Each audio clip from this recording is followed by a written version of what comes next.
Hi, and welcome to this week's Playing With Me. Today I'm going to do a rainbow spread. The Amy Tangerine book has been inspiring me. And since June has been all about pride, I wanted to continue the rainbow theme throughout July as well.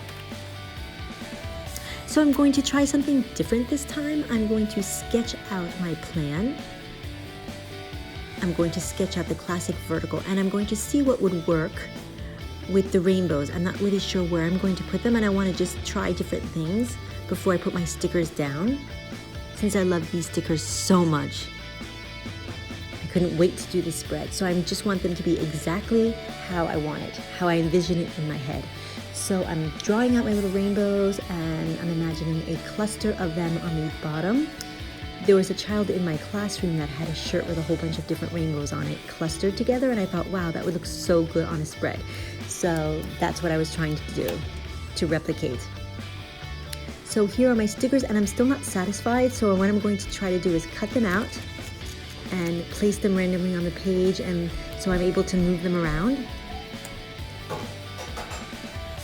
And I'm not going to cut all of them in front of you today. I am going to cut that part out. But after I cut them all, I cut a few of them in half, and I start putting them on the page.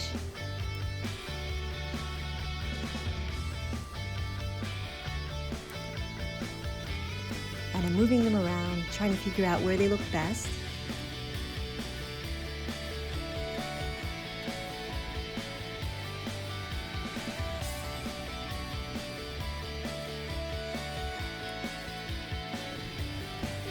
So I'm moving them around, and that cluster on the bottom of the page is really troubling me because I want it to be exactly like I'd have it in my head, and it still seems a little small. But I decided the rest of the page looks good, and I started adhering everything else to the page. And I'm wondering if I should put blocks around them, like my mild liner boxes around the rainbows. And if so, should I do the whole page or just the boxes with the rainbows? And at this point, there were a couple of times that I really messed up. But we all do it. We mess up, we just put a sticker on top. I think on the bottom, you'll see on that cluster, I finally decided at the end to put a large rainbow over a couple of the smaller ones. And I end up ruining it in the process. But that's okay. I'm actually not a perfectionist. I say that every week. But this week, I kind of was. Too much so. Usually I just put it down and don't care. But here I really wanted this spread to be perfect because I really had this idea in my head, and I loved it, and I wanted it to be exactly how I envisioned it in my head. And that doesn't always come easy. It seems that it would be easy. If it's clear in your head, why wouldn't it come out perfectly on the page? But that's not what happens.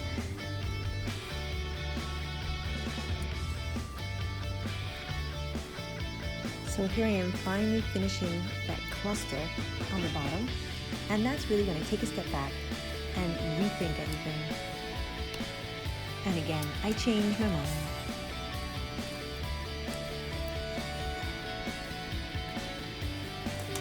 So here I am finishing that cluster on the bottom. It's still not as big as I wanted it to be, so I think I'm going to have to fill that space with a quote, or maybe when I fill in with the boxes, it will look different to me. But I really wanted that cluster to be bigger, but the rainbows just aren't large enough. But I do what I can here, and I'm going to fill up that space with probably a quote. So once I'm satisfied with that rainbow cluster, I take the pages off, and I'm going to start using my mild liners to make the boxes. I was contemplating not using the mild liners this week, but I'm so used to it now, and I kind of do need those boxes to help me contain my thoughts on that page. It really helps that each event, each activity, each to-do has a box in it. It just helps me keep things and not get scattered. For some reason, that visual box helps me stay focused on what I need to do for the day. It sounds silly, but for me, that really works. I kind of need it.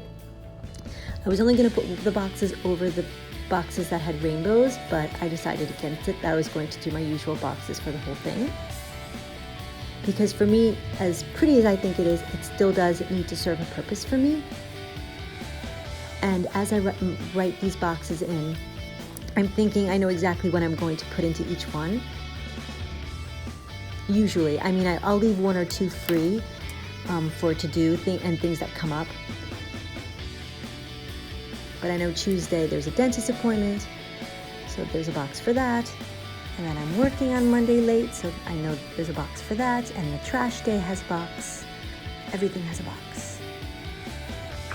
I should also mention, perhaps at this time, that just outside the screen, I have my planner open, my mini that I carry with me. That's just not decorated, just entirely functional, that I keep with me, and I have that open, and that tells me exactly, it reminds me of my appointments and things that I have to remember to put in there.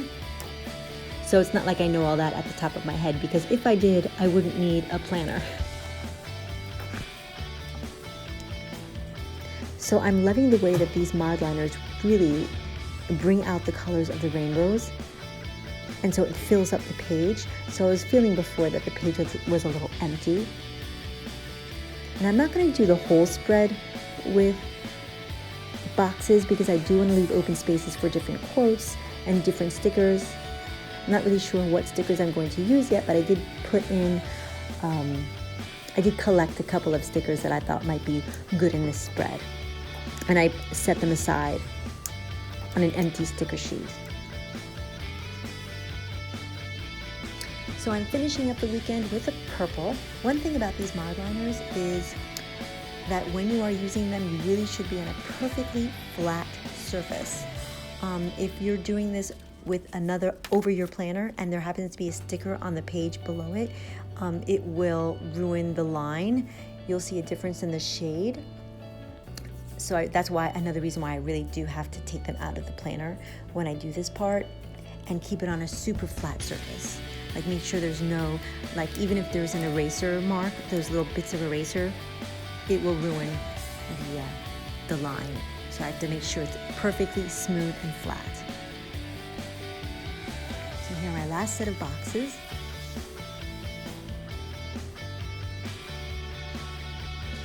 And next, I'm going to step back, take a break, look at the spread, and decide what kinds of quotes I'm going to use. So I put aside different quotes. I was doing a rainbow spread a couple of weeks ago, and these are my leftover ones, leftover stickers I ended up not using for that. So I have everything together already. I really didn't have to go searching.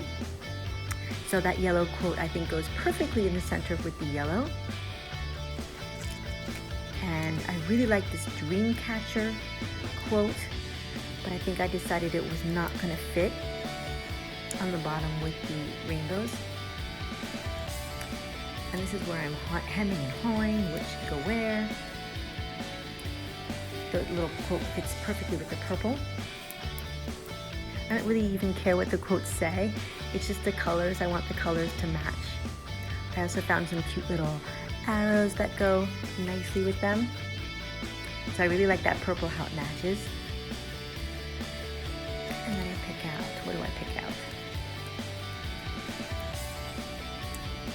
I don't know if you've noticed, but I'm using these special tweezers to take the stickers off, and it really does help with the control of exactly where you're putting the stickers. So I bought mine on Amazon. They're just regular craft tweezers, but I'm sure you can find them in Joann's or Michael's.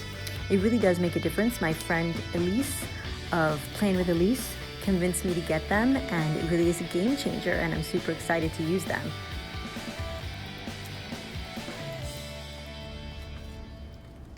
So there I've put in most of my quotes, and now I'm just thinking about maybe adding some arrows. There's one final quote in blue that I think fits perfectly there. And then I'm thinking of the details. I have some stars on that page. I have some arrows. Not quite sure what I'm going to use. I'm putting one final quote. I do like my pages to be busy. think that's a wrap for me. I'm just going to take another step away. A couple more details. Where am I going to put that quote? Maybe I won't use it.